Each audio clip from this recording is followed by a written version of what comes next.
Bonjour et bienvenue à toutes et à tous sur le plateau d'Event Again. Petit clin d'œil amical à Olivier pour avoir pris le flambeau de l'animation sur le pouce il y a 15 jours. J'ai cru comprendre d'ailleurs entre nous qu'un club de fans, les Stambouliotes, s'était d'ailleurs monté. Bravo à toi en tout cas Olivier, merci à toi. Nous sommes le 11 mars en direct depuis les locaux de Meetings qui nous accueillent comme à chaque fois. Les techniciens d'Eurosono sont toujours aux manettes derrière leur régie, merci à eux. Event Again, toujours à vos côtés, vous professionnels du secteur de l'événementiel, pour vous représenter, vous informer et vous protéger.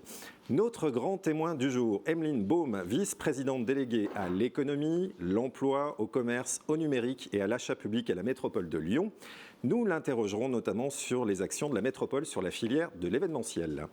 Nous vous donnerons la parole, c'est aussi le nom de notre rubrique, évidemment. Julie Ravier, responsable grand compte chez Babola, entreprise lyonnaise spécialisée dans la fabrication d'articles de sport de raquettes, viendra nous évoquer l'année écoulée. Nous recevrons aussi Bertrand Pullman, professeur de sociologie et d'anthropologie à l'Université de la Sorbonne Paris-Cité.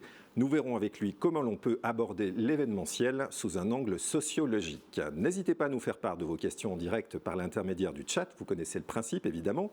Vous avez adoré il y a 15 jours la chanson éphémère créée et interprétée par Lulu sur la colline. Michel viendra exceptionnellement en solo en fin d'émission pour une nouvelle performance et nous montrer la couleur de son t-shirt du jour. Webinaire Event Again numéro 11. On passe tout de suite aux actualités de votre association.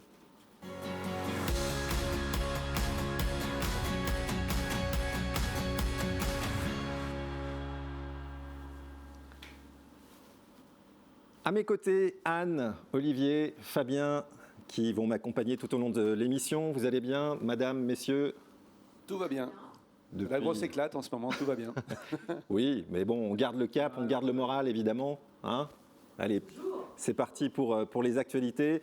On va commencer avec toi, Fabien, notamment concernant les chiffres de l'événementiel. On va avoir aussi des slides pour appuyer ton discours. Tu as quelques éléments de ce côté-là à nous exprimer. Dans un premier temps, l'objectif, c'est de faire le point sur effectivement la trésorerie de l'association, Okay. pour une question de transparence. Et prendre un petit point qui est important, c'est derrière de continuer à vous montrer l'importance qu'avait l'association, d'un point de vue chiffre d'affaires et d'un point de vue effectif. Si on peut peut-être avoir... La projection de la slide, voilà. Le chiffre d'affaires et effectif 2019-2020. L'objectif étant de regrouper parmi vous, les adhérents, de pouvoir effectivement derrière avoir des retours par rapport à un comparatif au niveau de quelle était votre activité, quels étaient vos résultats et quels étaient vos effectifs en 2019. Donc là, c'est une enquête issue en fait des adhérents. D'une interrogation que vous avez faite auprès des adhérents. De répondre. Très bien. Donc on est sur une base de chiffre d'affaires, donc on est à peu près sur plus d'une centaine d'adhérents. Donc on a à peu près 70% des gens qui ont répondu favorablement à nos demandes. Donc on est sur une base de 91 millions d'euros de chiffre d'affaires. Donc sachant que sur le 2020, on a 33 millions. Donc on peut voir qu'il y a à peu près une baisse, on arrondit à 65%. Donc ce qui fait une baisse de 57 millions d'euros de chiffre d'affaires. Donc c'est vrai que grâce à vos réponses, ça nous permet dans les rendez-vous prochains auprès de la métropole, de la région, etc., d'avoir un poids qui est quand même un petit peu différent et un petit peu supérieur, puisque leur retour premier et favori, c'est de dire mais combien vous êtes et qu'est-ce que vous représentez. C'est toujours la question de la représentation, effectivement, vis-à-vis de nos interlocuteurs. Exactement. Donc aujourd'hui, on peut dire qu'on représente près de 100 millions d'euros, sachant qu'il me semble qu'on a exclu, les GL et le groupe Lavorel, voilà, qui sont des... Oui, ça peut créer des biais statistiques. Et ça peut biaiser en fait les choses. Sachant que si on rajoute le groupe Lavorel, on est à plus de 50 millions. Donc tout de suite, on attend facilement des chiffres assez importants. Le comparatif qui est important, et c'est là où aussi on doit montrer aux politiques qu'on a une action et un rôle qui est très important au niveau social, et au niveau de l'économie, c'est au niveau de l'emploi. C'est-à-dire que quand vous avez un chiffre d'affaires qui baisse sur une année de près de 65%, en général, vous privilégiez l'économie. Donc c'est-à-dire que la baisse des effectifs devrait être autour des 70-80%. Et donc du coup, on peut voir que la baisse des effectifs, sur le tableau d'en dessous, n'est que de 17%. 16,81. On est passé de 714 salariés à près de 594 salariés.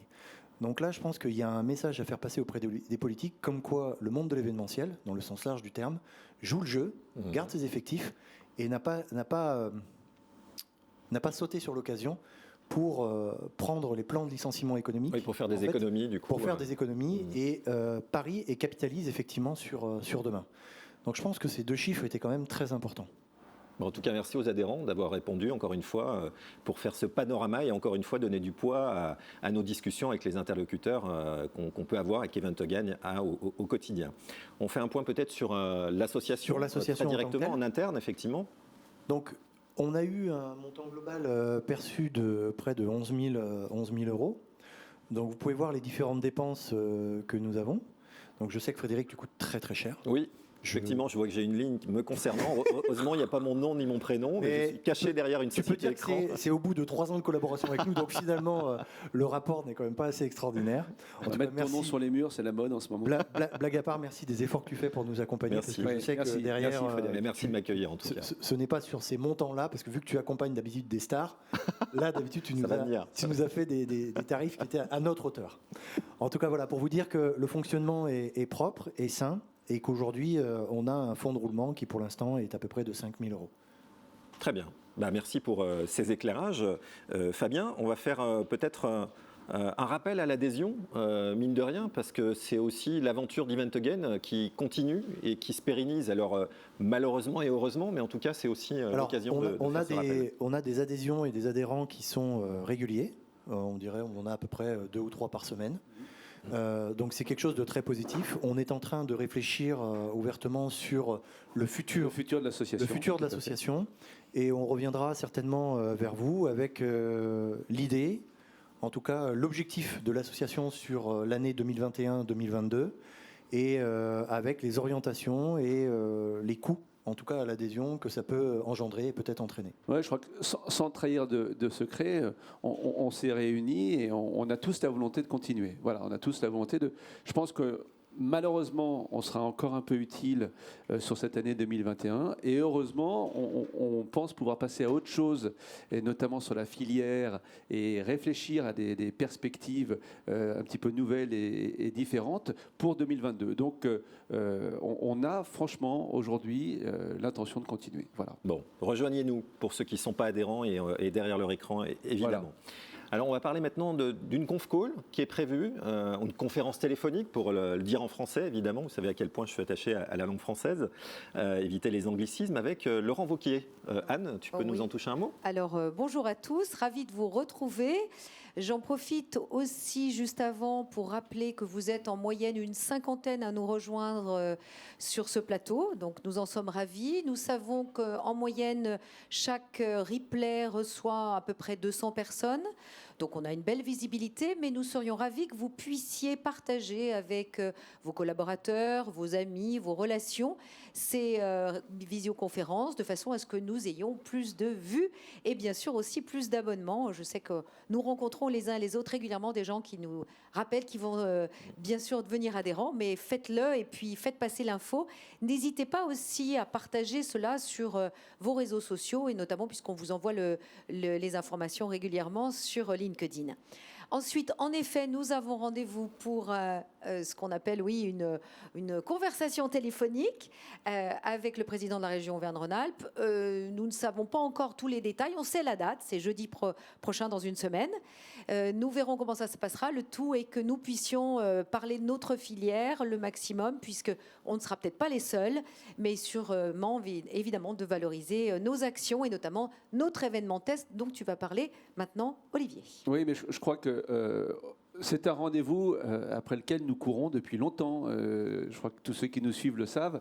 Et nous sommes contents d'avoir enfin ce rendez-vous. Et nous espérons pouvoir y associer nos amis des Deux-Savoie et de l'UPSE, puisqu'au départ, le deal était de regrouper les différentes associations de la région pour obtenir des aides et un vrai discours de la part de la région. Voilà, donc on est dessus, vous voyez, et je crois que ce n'est pas la première conversation téléphonique que vous avez avec Laurent Wauquiez. Alors, juste pour donner les modalités de la réunion, c'est que finalement, c'est un tour de table. Vous êtes un acteur parmi d'autres et à un moment donné, il faut trouver l'opportunité pour exprimer, en fait, les difficultés du secteur, etc. Il est vrai, tu as tout à fait raison. La première visioconférence, on avait été, pour le coup, un peu déçus, puisqu'on avait eu un temps de parole extrêmement réduit et nous sommes restés sur notre faim. Donc c'est la raison pour laquelle, comme on avait beaucoup de choses à dire à notre président de région, on a sollicité tous nos réseaux de façon à obtenir ce nouveau rendez-vous. Il se trouve qu'on est certainement, comme je le disais, pas les seuls, mais c'est pas grave, on va avoir notre temps de parole et on va passer nos informations.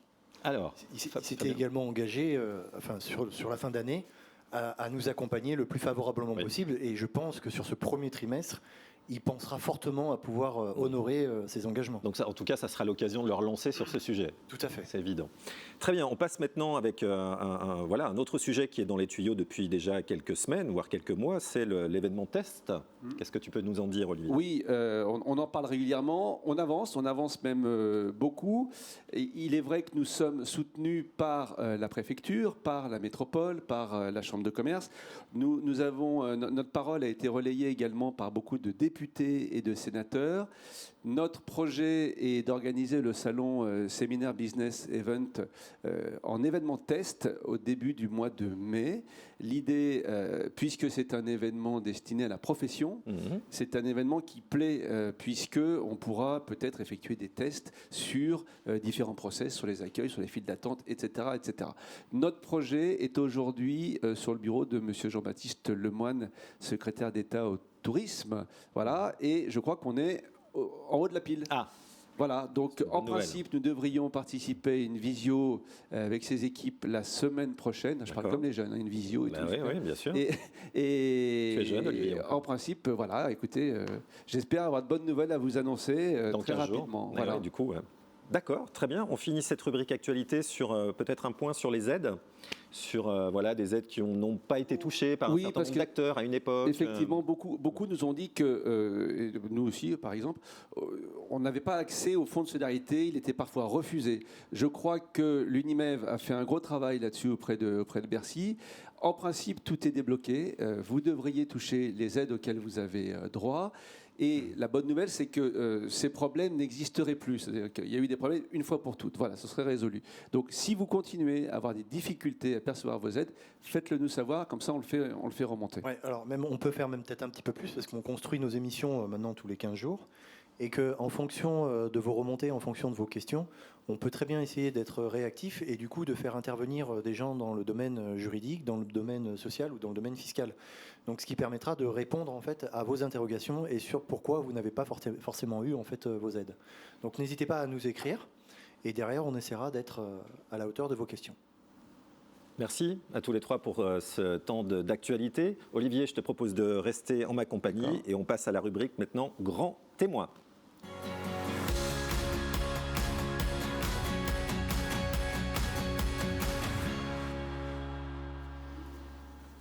Nous accueillons donc aujourd'hui Emeline Baume, vice-présidente déléguée à l'économie, l'emploi, au commerce, au numérique et à l'achat public à la métropole de Lyon.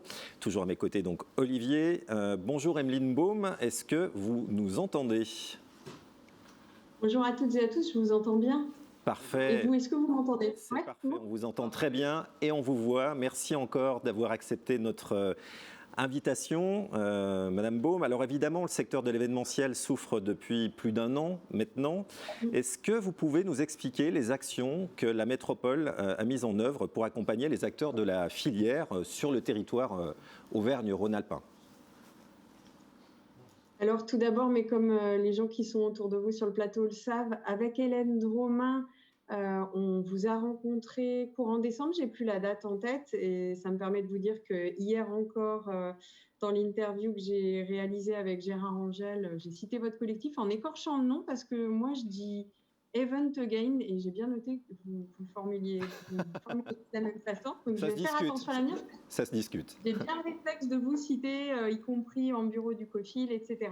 Non, plus sérieusement, après, j'imagine bien que l'actualité est dense, mais dès octobre, le président de la métropole, donc Bruno Bernard, avait exprimé à plusieurs reprises au préfet, mais aussi au président de la République, donc par médias interposés, le manque de visibilité pour les acteurs économiques de votre filière. Ce qui est le plus dur à vivre de notre point de vue, et les incohérences, sachant que vous avez toutes et tous en tête que vous avez réussi à tenir des événements type Natexpo, mais d'autres, dans l'entre-deux confinements, et que c'est pas entendable, c'est toujours rationnellement pas entendable de dire qu'on ne peut pas tenir, entre autres, des salons professionnels dans des lieux où on sait qu'on peut tenir très très correctement toutes les consignes de sécurité. La deuxième chose que vous avez en tête, parce que ça a déjà été voté, c'est qu'on a voté une subvention exceptionnelle de 500 000 € sur ces questions de relance touristique. Et dans la relance tourisme, il y a bien entendu tout ce qui relève du tourisme d'affaires. Donc vous êtes concernés, les acteurs de l'événementiel. Troisième point, suite à notre rencontre donc de décembre avec Quentin et Candice et le bureau des congrès, vous avez commencé un travail pour mettre en place une campagne de remise en confiance, on va dire ça comme ça, de l'ensemble des acteurs, redire justement à quel point vous êtes en capacité, vous êtes là, présent, expert, compétent et en capacité de respecter toutes les règles possibles et imaginables pour que ces temps conviviaux et de travail aient lieu. Dernier point, redire qu'une enquête poids de l'emploi a été lancée et j'ai bien noté les chiffres que vous avez donnés en amont, ce qui me permet de terminer sur le fait que de toute façon, depuis qu'on sait grâce aux équipes que vous existez et grâce au rendez-vous que j'avais eu avec Hélène Dromain, moi j'ai aucun souci pour, au-delà des chiffres d'affaires et du poids emploi, j'ai aucun souci dans l'ensemble de mes interviews, des liens, et je leur dirai tout à l'heure, je vois le préfet parce qu'il y a une ministre en ce moment sur le territoire. Donc je reparlerai tout à l'heure au préfet de l'événement test que dans l'esprit de la nouvelle majorité de la métropole, depuis le 2 juillet, la filière événementielle est une filière présente sur le territoire avec de fortes compétences de l'expertise, toute la chaîne de valeur et tous les types de prestations.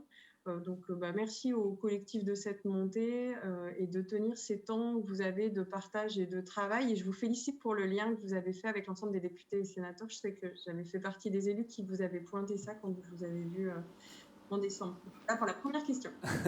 Merci de vos remarques. Alors, c'est bien parce que vous parlez effectivement de cette campagne de communication. Alors, j'imagine que vous êtes au courant, mais je le dis aussi surtout pour nos membres, nos adhérents.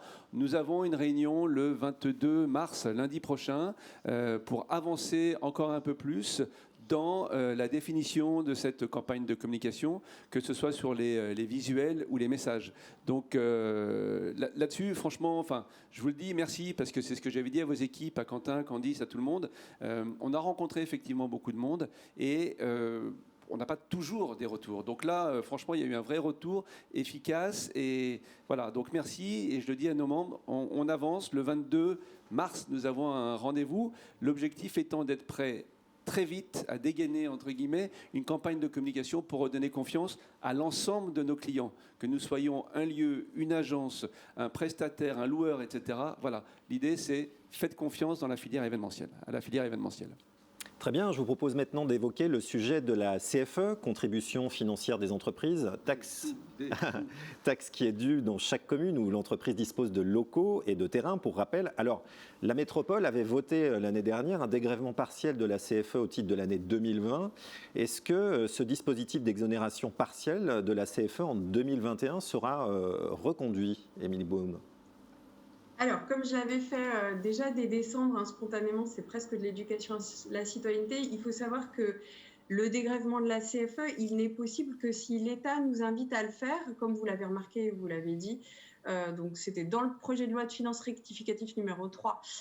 L'État a considéré qu'on pouvait assurer un dégrèvement des 2/3 de la CFE pour le tourisme, l'hôtellerie, la restauration et l'événementiel. Ça a été voté tout de suite dans la foulée. Si d'aventure ça se réouvre, bien entendu que la métropole le fera. Je vous donne un point de repère, ça fait à peu près 9,2 millions d'euros pour notre territoire, avec la moitié pris en charge par l'État et la moitié pris en charge par la métropole de Lyon. Voilà. Et donc nous, à ce jour, à cette heure, on n'a pas d'informations côté État, mais vous pouvez aussi redemander à l'ensemble des interlocuteurs que vous avez déjà mobilisés. Voilà, c'est ça. Ah, parce que là-dessus, vous nous aviez indiqué qu'il fallait passer par les questions au gouvernement pour effectivement savoir si le projet de loi de finances allait intégrer cette possibilité. Intégrer tout ça. Ouais, chers adhérents, on est dans les coulisses. Mais en tout cas, côté métropole, on l'avait appliqué de suite et si ça se représente, on le réappliquera de suite. Très bien, donc processus de discussion qui pourrait se faire par l'intermédiaire des députés, c'est bien noté. Si vous permettez, on va faire maintenant un peu de prospective, au regard notamment de l'année écoulée et de ces nouvelles contraintes sanitaires, évidemment. Comment vous positionnez ou repositionnez l'événementiel dans la stratégie touristique de la métropole ? Alors, on a bien l'esprit, pareil, avec Hélène Dromain, ma collègue en charge du tourisme, que l'événementiel et le tourisme d'affaires font partie, c'est ce que j'ai dit tout à l'heure, de la réalité économique du territoire, qu'il n'y a pas de sujet là-dessus, au sens où on a tout à fait en tête que même si beaucoup d'organisations ont pivoté, c'est-à-dire demain feront sans doute du présentiel et du digital, donc une solution mixte comme le fait ou Biomério là, pour sa prochaine convention, ou c'est peut-être cette semaine, je n'ai pas la date en tête. Le sujet, c'est bien de dire qu'on a la chaîne de valeur sur le territoire, on a l'envie de maintenir cette chaîne de valeur. Enfin, ça rencontre notre envie politique, votre volontarisme et votre envie à juste titre de faire perdurer et développer vos organisations. Donc, dans le schéma de développement du tourisme responsable, il y aura bien un volet tourisme d'affaires sans aucun problème. Comme je l'ai dit hier dans mon interview auprès de Gérard Angel, on a bien en tête, et j'ai bien en tête qu'un des marqueurs du territoire, ce sont les sujets santé qui mobilisent beaucoup, en tout cas côté congrès, et que sur les salons, nous l'espérons tous, même si ça va vous faire énormément travailler, enfin certains, en fin d'année civile, il est bien possible qu'on ait une accélération d'offres, avec Global Industrie, Polytech, Sierra, mais aussi le SIDO. La métropole, non seulement sera au rendez-vous en termes de stand, mais il n'y a pas de sujet quant à une limitation d'activité du tourisme d'affaires. Nous, ce qu'on souhaite, c'est accélérer l'accueil de salons et de congrès qui sont vraiment en articulation avec les sujets de transition écologique et qui associeraient en particulier des régions frontalières, des territoires frontaliers, je pense Belgique, Suisse, Italie du Nord, mais voilà, mais ex-4 moteurs, celles et ceux qui ont connu ça. Voilà. La deuxième chose, c'est de dire qu'on est très sensible, et je l'avais déjà indiqué, mais là on est vraiment sur une partie particulière du tourisme d'affaires, à l'ouverture aussi vers les publics étudiants, doctorants, thésards, tout le monde de la recherche, les jeunes d'aujourd'hui qui font notre avenir très très proche en termes d'innovation technologique, sociale et organisationnelle. Et enfin, et c'est l'essentiel, juste vous redire, s'il est besoin que je vous le redise au nom de l'exécutif, que ce qui importe dans toutes les formes de tourisme, c'est l'impact sur le territoire, c'est la valeur ajoutée que ça génère. Et effectivement, au plus vos pratiques seront éco-responsables, au plus collectivement, nous transformerons le territoire vers comment on va dire ça comme ça, un territoire moins consommateur, allez, on va dire ça comme ça, en ressources et plus producteur d'emplois pérennes qui ont du sens, ce qui est le cas des emplois dans votre filière, parce que comme vous l'avez montré, si vos organisations ont maintenu de l'emploi, là, ce que vous disiez dans les chiffres que vous avez indiqués en introduction, c'est bien que ces emplois ont du sens, ont une utilité, et que les hommes et les femmes qui les occupent, en plus d'être experts et compétents, ils y trouvent du plaisir. Sinon, ils seraient partis faire autre chose. Alors, modulo le contexte socio-économique du moment. Pardon, je sais qu'il existe beaucoup de normes ISO, etc., sur les événements éco-responsables, mais tout à l'heure, nous parlions de l'avenir de notre association et des travaux qu'on aimerait mener. Ce sont peut-être des chantiers qu'on pourrait ouvrir ensemble sur effectivement des événements éco-responsables, sur une responsabilisation de chacun pour avancer ensemble. Je pense que ça peut être un chantier à ouvrir dans le futur. Oui, je vous rejoins complètement. Je pense qu'il y a le volet éco-responsabilité. Vous avez déjà des acteurs sur le territoire qui sont sur les questions de mutualisation de matériel. Je pense à Kajibig, mais vous les connaissez déjà. Je pense aussi que dans l'éco-responsabilité, il y a toute, et je me suis permis de donner vos coordonnées tout à l'heure à un acteur, il y a toute l'approche aussi socio-responsabilité, c'est-à-dire ouverture à tous les publics. Je pense aux personnes en situation de handicap, mais pas que sur l'accessibilité stricte, sur la façon d'appréhender l'organisation de nos événements, pour que des personnes qui ont des difficultés d'élocution, de positionnement dans l'espace, etc., et ça arrive de plus en plus, puissent aussi participer à ces événements-là. Donc c'est un acteur villeurbanais qui s'appelle PEPS, PAIPS, voilà, mais Quentin et Candice le handicap n'empêche pas le talent. nous sommes Tout à là-dessus. fait. Non, mais assez- voilà. Et je sais, et d'ailleurs, comme ça permettra de dire à Anne que je sais tout à fait reconnaître la valeur de celles et ceux qui font des choses. Je me permets de le dire, c'est, sauf erreur de ma part, la région avec le label H+, mais qui avait été créé il y a quelques années par Jean-Jacques Terran, mais qui a perduré, la région a acheté des kits de mutualisation de matériel pour de l'événement, des kits de voies d'accès, etc. Voilà. Très Je bien, pense qu'il y merci. a quelque chose à faire sur ces deux entrées, quoi. Impact carbone et impact social. Très bien, merci beaucoup. Nous en On a pris reparlerons note. avec grand plaisir. Tout à fait. Je vous propose de conclure notre rubrique sur ce dernier échange. Merci encore, Emeline Beaune, d'avoir répondu à nos questions, d'avoir libéré un petit créneau dans votre agenda. Et on vous souhaite une bonne journée et puis à très bientôt s'il en est. Au revoir. Merci, beaucoup, au revoir. Merci à vous. Au revoir. Nous passons maintenant à notre rubrique On vous donne la parole.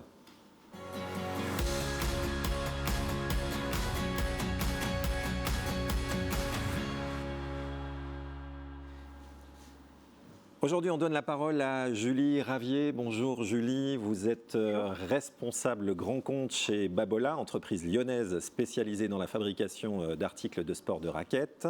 Fabien, à mes côtés Bonjour. pour accompagner l'interview de Julie. Alors, première question, est-ce que vous pouvez nous présenter l'entreprise, même si elle est très réputée, évidemment, notamment sur notre territoire, et vos fonctions au sein de Babola? Alors Babola, c'est une entreprise lyonnaise qui a 146 ans en ce moment et qui est spécialisée dans la fabrication et la commercialisation de tout l'équipement pour que le joueur de tennis, de badminton et de paddle puisse profiter de sa passion. Très bien. Et votre fonction? Alors moi, je suis responsable grand compte sur l'Europe et j'ai aussi la casquette d'être responsable événementiel. Donc en lien avec les partenaires et les clients de Babola, c'est ça? Exactement. Et ce qui fait dire que ça touche aux conventions internationales, les conventions d'entreprise, peut-être les dispositifs hospitalité, dont on peut parler à Roland-Garros, par exemple, c'est des choses comme ça? C'est exactement ça. D'accord, très bien. Très bien. Peut-être peux-tu nous définir les besoins sur une année classique et normale de Babola au niveau événementiel?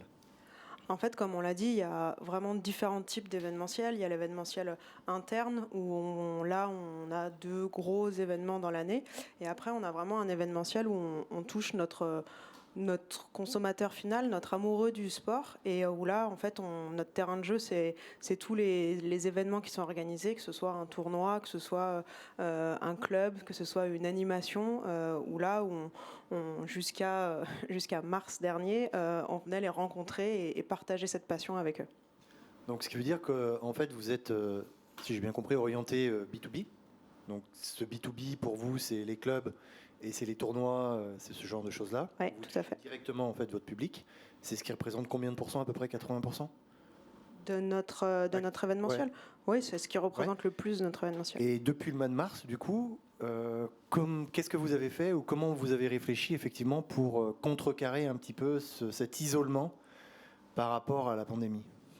Eh ben, alors comme tout le monde, on a dû s'adapter, Pivoter. pivoter, rebondir. En fait, sur les différents types d'événementiels, déjà sur la partie événementielle interne, on s'est adapté avec du digital. Nous, pour la petite histoire, un mois et demi après l'annonce du confinement, on avait un événement physique de 250 personnes. Eh oui. Et du coup, on s'est vraiment adapté pour l'organiser en digital en un mois et demi. Oui, parce que c'est votre ADN, le présentiel, hein, pour le coup, en plus dans le domaine du sport. Enfin, on n'est pas dans l'e-sport, là, hein, on est vraiment dans le sport On est physique. dans le sport physique, tout à fait. Ouais. La rencontre, l'échange, la passion et pas que l'écran, quoi. Ce qui est peut-être important d'entendre au travers des propos de Julie, c'est que le milieu et le secteur de l'événementiel est touché, mais par ricochet, en fait, les autres secteurs d'activité auxquels on peut peut-être moins penser, qui sont le sport ou d'autres activités, sont également touchés et ont la même agilité et réactivité que nous, c'est-à-dire de regarder ce qui peut exister sur le marché, c'est-à-dire de sortir des cartons ce qu'ils avaient, c'est-à-dire le digital ou d'autres solutions, et de les mettre en test sur des événements réels, ce qui n'aurait jamais été le cas, en fait, de par la frilosité qu'on aurait pu avoir et de rester un petit peu dans notre confort. Aujourd'hui, comment est-ce que Babola a vécu la crise, en fait? Donc on va parler un petit peu, sortir un petit peu de la partie événementielle et revenir un petit peu sur le monde de Babola. Comment vous avez vécu la crise au sein de cette société, je dirais, historique, chère au cœur des Lyonnais? Alors, comme je l'ai dit, on l'a vécu de plein fouet en coup de massue en mars. Après, on a essayé de s'adapter, de rebondir. On a la chance d'être présent sur le monde entier. Donc, du coup, on a aussi suivi les vagues. L'idée pour nous, c'était dans la mesure du possible et dans la mesure du respect des règles sanitaires, quel que soit le pays, de pouvoir faire en sorte que un amoureux du sport et puisse pratiquer son sport si son pays lui permettait de le pratiquer. Oui, parce que les contraintes sanitaires n'étaient pas totalement les mêmes d'un pays à un autre. Donc il y a peut-être eu des opportunités pour Babola d'organiser des événements finalement. Il y a eu des opportunités pour Babola d'essayer de répondre le mieux possible aux consommateurs et à l'amoureux du sport. Les cibles, donc on a dit que c'était interne, externe, avec des clients, des revendeurs, c'est ça? Aujourd'hui, est-ce que Babola s'est dirigé vers d'autres cibles telles que du B2C? Au vu de la crise, est-ce que vous avez réfléchi au même titre que nous, on peut le faire dans le secteur de l'événementiel, en disant, tiens, aujourd'hui, on essaye de travailler différemment ou de toucher d'autres cibles? Est-ce que vous vous êtes orienté sur l'année 2020-2021 sur d'autres cibles? Alors, il se trouve que pour le coup, l'histoire est plutôt bien faite. C'est que jusqu'à présent, on travaillait vraiment que en B2B. Mais on avait dans le projet de travailler en B2C aussi. C'était un lancement qui était prévu pour 2020. Alors, il tombe assez bien dans le contexte actuel.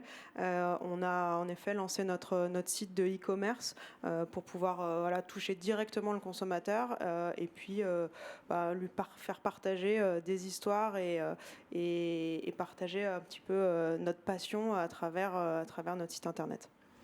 Si je comprends bien, aujourd'hui, les efforts sont concentrés d'un point de vue événementiel sur la partie digitale, donc à travailler sur des modélisations, des arénas, etc., pour retranscrire ce qu'on a en présentiel en digital. Est-ce que tu as des attentes particulières sur la partie événementielle? C'est-à-dire que quand on est sur du présentiel, on est sur de l'humain, on est sur de la relation. Et comment aujourd'hui tes prescripteurs, ou en tout cas les agences avec lesquelles tu travailles, peuvent te permettre effectivement d'atteindre ce genre d'objectifs que tu te fixais sur du présentiel? Ce qui est sûr, c'est qu'on s'est tous rendu compte tout de suite qu'on ne pouvait pas reproduire exactement les attentes du physique sur le digital. Donc il a fallu revoir un petit peu nos attentes. L'idée, c'était dans un premier temps d'essayer de trouver le moyen de partager quand même. Et ça, on a été hyper bien accompagnés là-dessus. Maintenant, nos attentes pour la suite, c'est de se dire, par la force des choses, on a vraiment évolué très très vite sur le digital.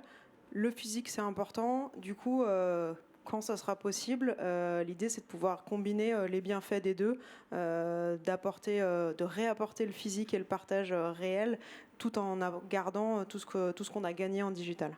Et pour le lien avec les partenaires, c'est-à-dire que Babola en fait évolue, pivote dans son activité. Du coup, vous accompagnez aussi les partenaires à ce changement-là. C'est de la co-construction. Comment ça se passe? Je pense que quand on est partenaire, on s'apporte mutuellement, quoi qu'il se passe. Donc du coup, oui, on a autant qu'on nous a apporté, on a dû apporter en effet à nos partenaires sur la partie de digitalisation. D'accord, en bonne synergie. Donc.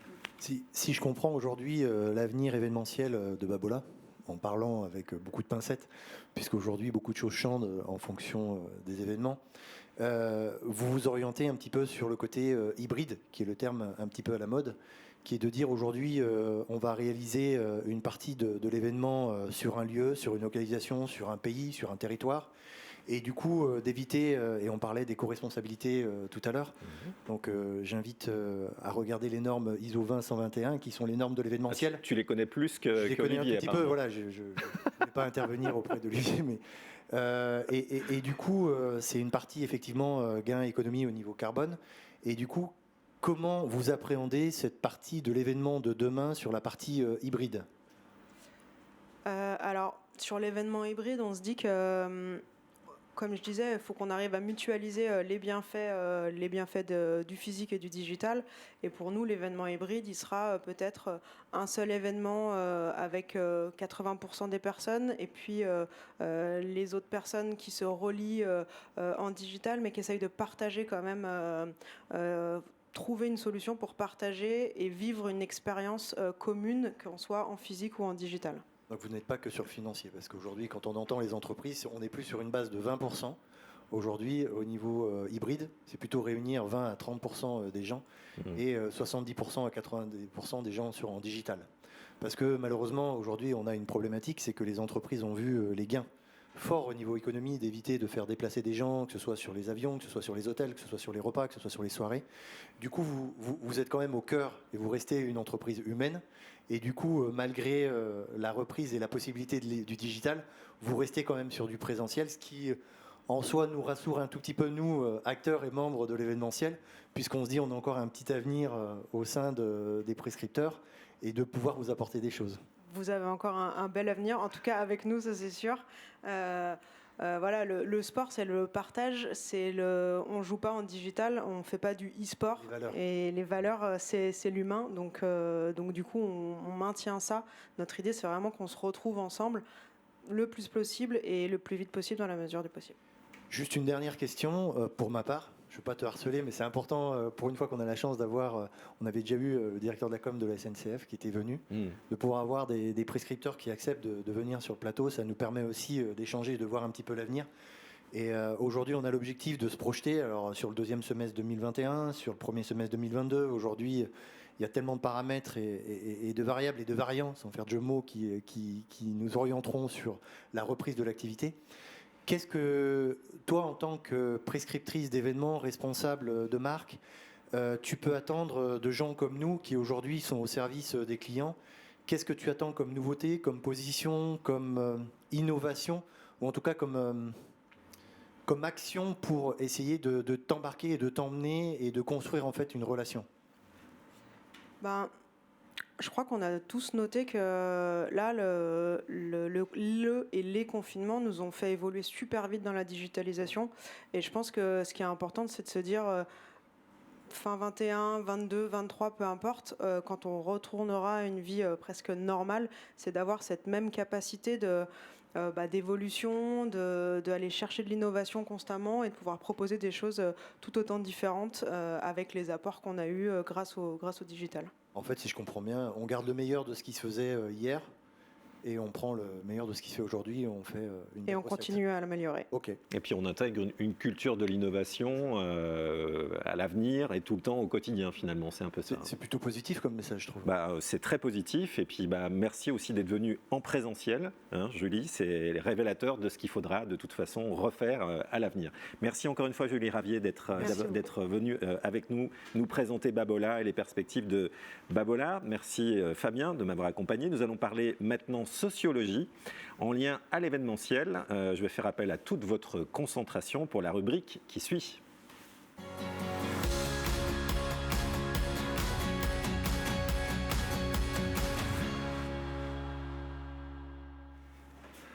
Anne m'a rejoint évidemment pour interroger notre expert du jour. Donc nous recevons Bertrand Pullman, professeur de sociologie et d'anthropologie à l'université de la Sorbonne Paris-Cité.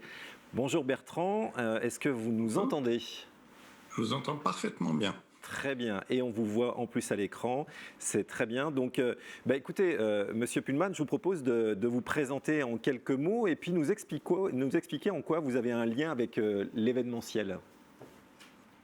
Et donc, je suis universitaire, j'enseigne les sciences sociales à la Sorbonne et je mène depuis maintenant de nombreuses années des recherches qui portent essentiellement sur deux domaines, la santé et le sport. Dans le domaine du sport, j'ai pas mal travaillé sur l'organisation des grands événements sportifs internationaux et j'ai notamment, il y a quelques années, mené une longue recherche dont j'ai tiré un livre sur l'organisation du tournoi de tennis de Roland-Garros. J'ai persuadé la Fédération française de tennis du fait que ça pourrait être intéressant pour eux de laisser un sociologue entrer dans les coulisses du tournoi pour voir comment est-ce qu'un tournoi comme celui-là est produit. Le pitch de mon enquête, c'était de m'interroger sur tous les métiers, toutes les compétences, tous les savoir-faire autres que joueurs de tennis qui collaborent à la production d'un événement comme ce tournoi. J'ai publié un bouquin là-dessus que j'avais appelé Rouge et la Terre dans les coulisses de Roland-Garros. Et ce bouquin a pas mal marché. Du coup, je me suis retrouvé en contact avec des fédérations professionnelles et des entreprises qui s'intéressaient à mon travail. C'était un moment où Unimev cherchait à pénétrer le monde du sport. Donc, j'ai rencontré Mathieu Rosy, qui était à l'époque le délégué général, Frédéric Pitrou, qui était à l'époque secrétaire général, qui aujourd'hui est le délégué général. On s'est parlé.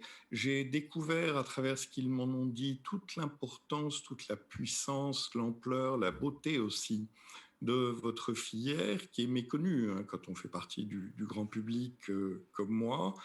J'ai trouvé ça extrêmement intéressant. Je me suis rendu compte qu'il n'y avait pas véritablement eu de sociologue qui s'était penché sur cet univers jusqu'à maintenant. Et je me suis dit que c'était une très belle occasion de me lancer là-dedans. Donc du coup, vous avez publié un beau livre, hein, comme on le cite, en collaboration avec l'Unimev, qui décrypte l'histoire des salons français, titré « Salons, rencontres et surprises ». Absolument, j'ai fait une enquête dans les coulisses des salons. Pour moi, c'était très intéressant parce qu'Unimev m'a ouvert les portes et m'a permis de voir des choses que le grand public ne voit pas. Et on a fait un beau livre parce qu'il y a une dimension esthétique dans les salons. J'insiste pas mal là-dessus dans mon texte. Donc ça se prêtait à ce qu'il y ait des photos. Alors Bertrand, bonjour, ravi de vous retrouver. Bonjour.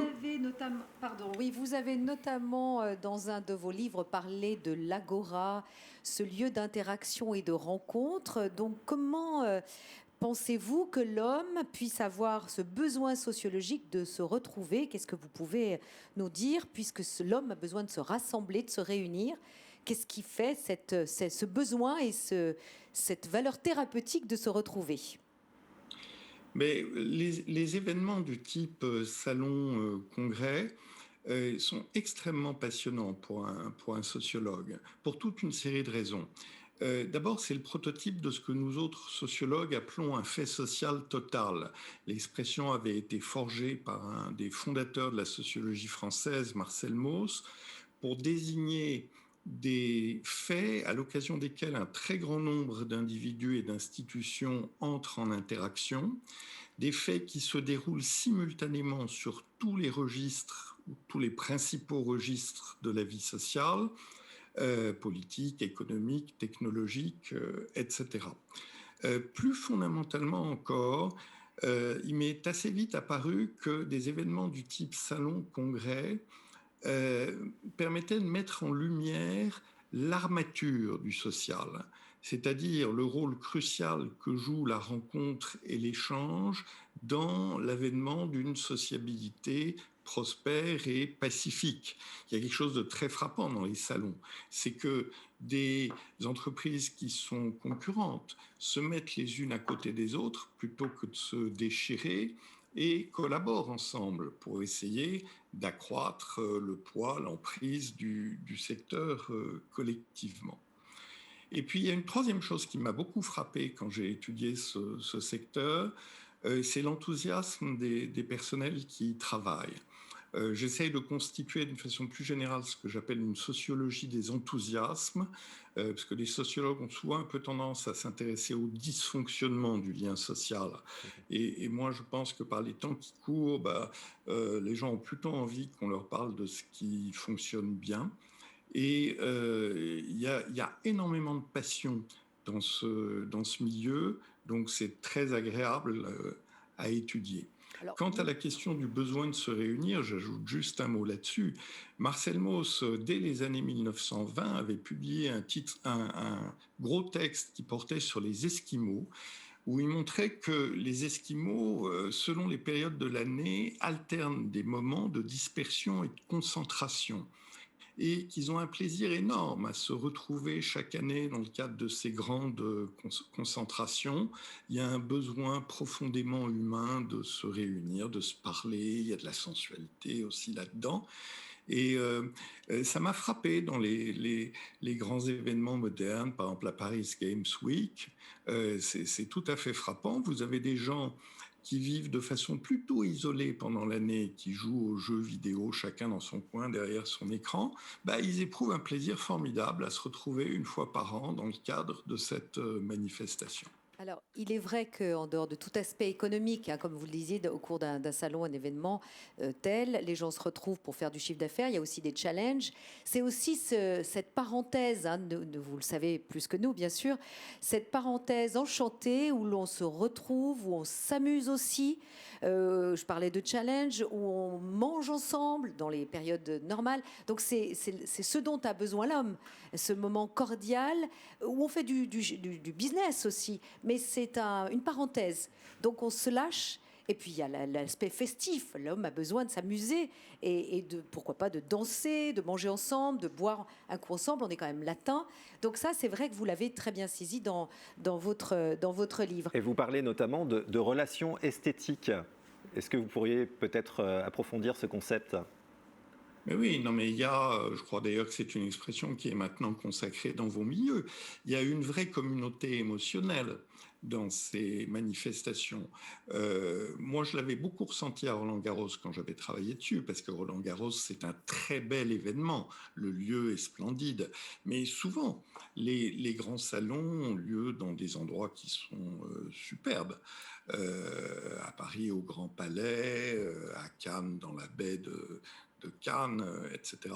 Et quand j'étais venu à Lyon pour visiter le CIRA, moi j'avais été très frappé par l'espèce de communauté extraordinaire qui se dégage d'un salon comme celui-là, qui d'une certaine façon va jusqu'à araser la hiérarchie sociale. C'est-à-dire que du plus grand cuisinier jusqu'au petit mitron, tout le monde communie dans cet amour de la nourriture bien faite, etc. Et j'avais trouvé remarquable qu'à Lyon, les organisateurs et la municipalité aient eu l'intelligence d'ouvrir ce salon, qui est un salon professionnel, sur la ville, pour que la ville, elle aussi, participe, vive ses émotions. Tout à fait. C'est vrai que les participants repartent très motivés et la population lambda est très fière. Donc tout le monde est content et tout le monde gagne. Alors une question, puisqu'on parle toujours d'avenir, comment voyez-vous l'événementiel, ce secteur d'activité, cette filière événementielle et l'événementiel dans les prochaines années? Alors on a parlé d'événements hybrides, mais comment voyez-vous? Quelle est votre perception en fait? Voilà. On va faire un peu de prospective. On est dans une période un peu particulière. Je sais toutes les difficultés de votre secteur. Je continue à suivre ça d'assez près. Je pense que malheureusement, certaines de vos entreprises vont beaucoup souffrir. Mais à terme, je suis tout à fait optimiste. Vous êtes un secteur qui reflète, qui parfois anticipe les évolutions sociétales, parce que vous êtes vraiment à l'articulation entre la tradition et l'ultra-modernité. Donc je pense que votre avenir, d'abord, il est fait d'un accompagnement des grandes évolutions sociétales, et ce que vous disiez plutôt avec vos autres intervenants sur l'éco-responsabilité le montre. Et qu'il y aura effectivement une articulation de plus en plus grande entre le présentiel et le digital, où ces deux dimensions vont se faire la courte échelle et se servir l'une l'autre. On n'a pas attendu la crise du Covid dans votre secteur pour se poser des questions sur l'articulation entre le digital et l'événementiel. Et moi, je suis ressorti de mon enquête en étant persuadé que le digital peut être une chance pour votre secteur et pour le développement du présentiel. Ça permet de démultiplier l'incidence de vos manifestations. Un salon comme Maison et Objets, par exemple, joue très bien de cela. Et j'ai été très frappé, puisqu'on a parlé de sport. Tout récemment, c'est organisé un événement qui s'appelle la Global Sports Week, où ils ont été obligés de faire ça dans un studio virtuel, mais qu'ils ont eu l'intelligence de situer sur la Tour Eiffel. Et grâce au digital, ils ont démultiplié l'ampleur de cette manifestation en ayant des correspondants dans 5 capitales olympiques. Donc je pense vraiment que les deux resteront liés. Puis il y a des secteurs comme la nourriture où c'est impossible de faire déguster un bon vin à travers un téléphone portable. Donc les gens ont toujours très envie de se voir, de se toucher, de serrer la main d'un auteur qu'ils sont fiers de rencontrer. Je suis à terme plutôt optimiste sur l'avenir de votre secteur. Bon, très bien. Merci pour votre message. Vous parliez de sport à l'instant. Pour finir, on peut dire un mot de votre dernier livre, paru aux éditions du Palio, intitulé « Hyperformance », donc un nouveau mot, ce n'est pas l'hyperperformance, c'est l'hyperformance. Écoutez ce que les champions vous disent. Livre disponible dans vos librairies, évidemment. Qu'est-ce que vous pouvez nous en dire de ce livre qui vient de sortir donc en janvier, le 13 janvier, je crois. En travaillant sur le sport, j'ai eu la chance de côtoyer, notamment dans le monde du tennis, des sportifs de haut niveau, leurs préparateurs physiques, leurs préparateurs mentaux. Et j'ai été très impressionné par l'intelligence de la plupart de ces gens.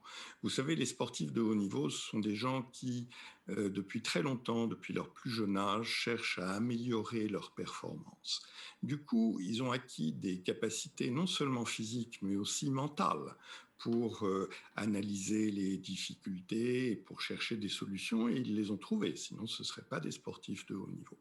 Donc j'ai essayé de me faire le reflet de ça dans mon livre, parce que je pense qu'il y a des enseignements qui peuvent être utiles absolument à tout le monde. J'ai vu sur un des panneaux qui se trouve derrière vous que sous Event Again, vous aviez mis « Don't give up the fight ». Ça m'a fait très plaisir, parce que d'abord, j'aime beaucoup le reggae, mais c'est vraiment une des choses qu'on apprend du sport. Il y a 4 grandes valeurs que j'appelle les 4 P qui dominent le monde du sport et dont on pourrait s'inspirer. Et l'une de ces valeurs, c'est la persévérance. Si vous voulez savoir quelles sont les 3 autres, il faut que vous lisiez mon livre. J'allais poser la question, moi, ça va pas non, du mais tout. L'art du teasing. Merci encore, Bertrand Pullman. Merci pour cette interaction cordiale et chaleureuse. Exactement. Et positive. Et d'avoir partagé avec nous votre savoir qui nous éclaire mieux, ou en tout cas différemment, sur notre activité événementielle. Merci encore, Monsieur Pullman. À très bientôt. Et bonne journée à vous. On les avait quittés en chanson il y a 15 jours. Nous accueillons notre fidèle duo, qui est peut-être en solo aujourd'hui, Lulu sur la colline, avec notre rubrique spectacle. Merci à vous.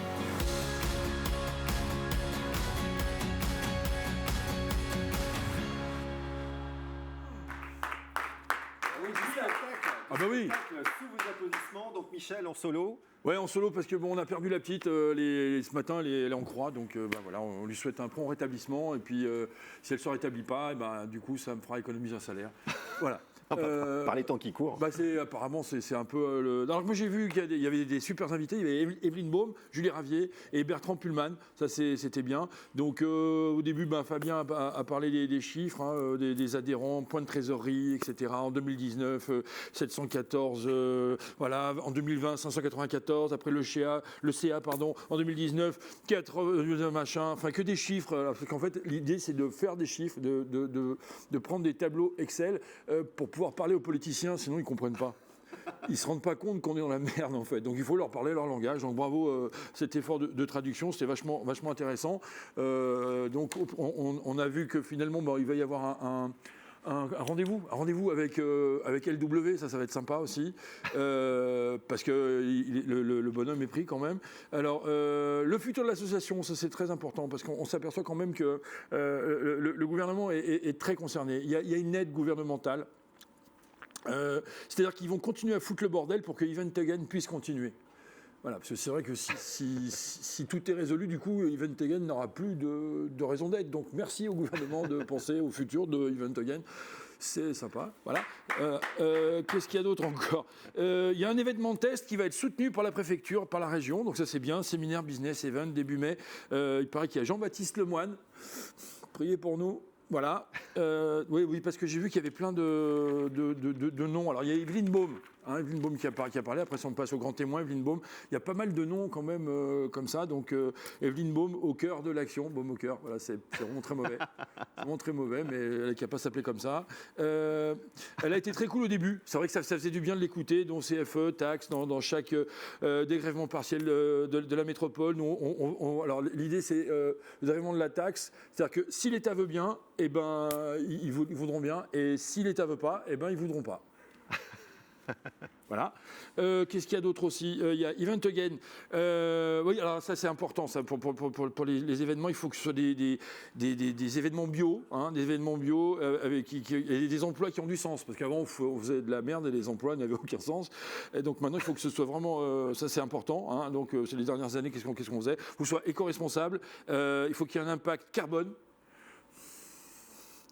Je n'ai toujours pas compris, mais bon, pourtant maintenant on en est aux imprimantes, il n'y a plus le papier dans les factures, tout ça. Et un impact social. C'est-à-dire que, et puis, il faut que les événements soient aussi adaptés aux handicapés, donc ça c'est vachement important. Pas qu'au niveau de l'accessibilité. C'est-à-dire qu'après, je ne sais pas ce qu'il va falloir faire, mais... Enfin, en tous les cas, il faut s'occuper, voilà. Mais il faut quand même travailler sur l'accessibilité quand même, parce que ça peut être intéressant, sinon il n'arrive pas à rentrer les gonzes. Hein. Voilà. Donc Julie Ravier, après Babola, vachement sympa. Donc 146 ans les gars, vous avez tous entendu, hein, 146 ans dans 4 ans, c'est 150. Il va falloir se battre pour le choper cet event là, parce que là les mecs, ça peut être vachement sympa. Hein, voilà. Qu'est-ce qu'il y a d'autre encore? Donc bon, alors Babola c'est bien parce que quand on est lyonnais, on est super content parce que quand Nadal gagne, tout le monde dit ouais c'est le taureau de Manacor, machin. Nous on s'en fout. C'est les raquettes de Lyon qui gagnent. C'est vrai tout ça parce qu'il y a 146 ans, il y a un mec qui savait pas quoi faire de ses boyaux de bœuf. Il les a mis sur un truc rond, puis il a tapé, il s'est dit tiens ça marche pas mal en fait. Voilà, bon voilà.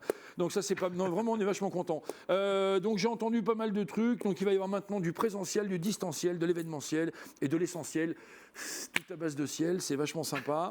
Après on a Bertrand Pullman qui est arrivé, Bertrand Pullman qui était vachement cool. Alors malgré son nom, moi j'étais vachement déçu parce qu'il y avait qu'une chemise, pas un chandail, rien. Voilà. Donc après j'ai vachement aimé parce que du coup j'arrivais pas à prendre de notes parce que je comprenais pas tout ce qu'il disait en fait. Hein. Le mec, on sent quand même qu'il a une tronche.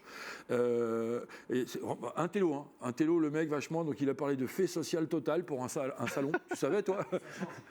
Non, personne ne savait qu'on faisait un fait social total. Les mecs, ça proprement. Attention, là on prend de l'ampleur. Hein. Tous les principaux registres de la vie sociale sont dans un salon. Donc il y a un rôle crucial que joue la rencontre dans un salon. Ça c'est bien, le mec il a fait des études, hein, donc c'est pas que des conneries, on fait pas un métier de gitan en fait, hein, voilà. Pas parce qu'on a des chapiteaux, des caravanes et des stands que, voilà. Enthousiasme des personnes qui y travaillent, ben oui mec, c'est tellement compliqué de gérer un client qui flippe parce qu'il a un événement une fois tous les 2 ans que si t'es pas passionné, tu deviens dingue en fait. Hein, tu te casses de ce métier parce que c'est un métier qui te demande en fait, tu commences le lundi à 8h et tu termines à 8h mais le samedi, tu dors pas. Voilà, c'est des métiers comme ça un peu. Donc voilà, mais on fait ça parce qu'on adore ça. Il a parlé de relations esthétiques, de communauté émotionnelle. Moi j'adore ce genre de truc, communauté émotionnelle. Hein, le mec, et ça va. Et donc il a parlé du CIRA et dans le CIRA, ça va jusqu'à araser les différences sociales. Il n'y a pas du... ok. Mais quand même, le mec, il arrase tout ce qu'on veut, mais il a quand même balancé un petit teasing. Il a parlé des 4P, il a parlé que de la persévérance. Le reste, t'as intérêt à carmer son bouquin, parce que sinon, tu ne sauras pas. Merci beaucoup, Michel de Lulu sur la colline. On se retrouve bientôt en duo, j'espère. Alors en évidemment. duo bientôt, puis on nous retrouve samedi à 20h30. Vous allez sur le site Lulu sur la colline, on fait un cuisine dépendance de Bakri Jaoui. On l'avait programmé en janvier sans savoir que Jean-Pierre Bakri allait mourir.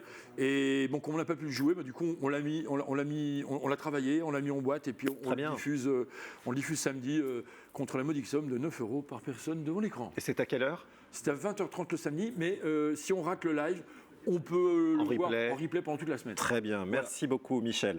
Allez, on conclut, prochain webinaire Event Again le 25 mars sur vos écrans. Sachez que le 8 avril, nous aurons l'honneur d'accueillir, alors c'est en prévision, Jacques Attali, ancien conseiller spécial du président François Mitterrand et aujourd'hui président de la Fondation Positive Planète, qui vise à soutenir les plus vulnérables et à promouvoir l'économie positive. Nous ferons avec lui un peu de prospective, j'imagine, pour essayer de prendre de la hauteur dans la situation que nous vivons. Je vois que Renaud d'Event Again nous a rejoint. Et surtout, continuez à nous suivre sur la page LinkedIn pour rester en contact de votre association Event Again, de nous écrire à l'adresse suivante aussi, eventagain.asso@gmail.com. C'est toi en fait, Michel, qui m'a... Ouais. J'espère que tu mets 2 N. Oui, ça sera de toute façon affiché, j'imagine, en bas de l'écran ou pas. Mais c'est pas grave, vous connaissez l'adresse. Bonne journée à tous. On reste en contact. Non, un c'est moi dernier mot qui vais conclure. Ah d'accord, je t'en prie. Tu veux que je sorte du plateau? Non, hier soir, j'étais au Théâtre Lulu sur la Colline. On était 50. Ils ont respecté les gestes barrières. C'était exceptionnel. Ils nous ont fait mourir de rire. C'est peut-être pour ça que Camille n'a pas pu venir aujourd'hui. Mais en tout cas, je vous conseille d'aller au Théâtre Lulu sur la Colline parce que ça fait du bien de rigoler. Et ça me fait plaisir que Michel soit là encore aujourd'hui. Bah oui, merci. Et voilà. Et ça me fait très plaisir encore de retrouver Frédéric et toute l'équipe. Avec grand plaisir, Renaud. De toute façon, c'est ton studio, c'est l'association The Show Must Go On. Don't give up the fight. En plus, et on est là pour un moment. Avec grand plaisir. On se dit à bientôt. Et Jacques Attali, c'est du lourd. Dans un mois. C'est ça. Soyez fidèles, chers amis adhérents de l'association. On se retrouve dans 15 jours pour un futur programme. À très bientôt et bonne journée, bon courage à tous. Au revoir.